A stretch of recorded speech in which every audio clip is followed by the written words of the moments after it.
রাজধানী সহ আশেপাশের জেলা নারায়ণগঞ্জ, নরসিংদী ও গাজীপুরে শুক্র ও শনিবার কারফিউ শিথিল থাকবে সকাল ৮টা থেকে বিকেল ৫টা পর্যন্ত ৯ ঘণ্টা করে। বৃহস্পতিবার রাতে স্বরাষ্ট্রমন্ত্রীর বাসায় বৈঠক শেষে এ কথা জানানো হয়। এর আগে আইন শৃঙ্খলা বাহিনীর ঊর্ধ্বতন কর্মকর্তাদের সাথে বৈঠক করেন স্বরাষ্ট্রমন্ত্রী আসাদুজ্জামান খান কামাল।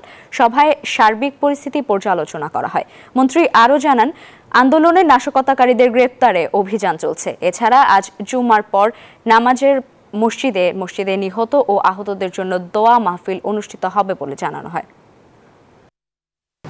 ঢাকা মহানগর, ঢাকা জেলা, গাজীপুর মহানগর, গাজীপুর জেলা, নারায়ণগঞ্জ, নরসিংদী জেলা কারফিউ যেভাবে চলছে সেটা অব্যাহত থাকবে।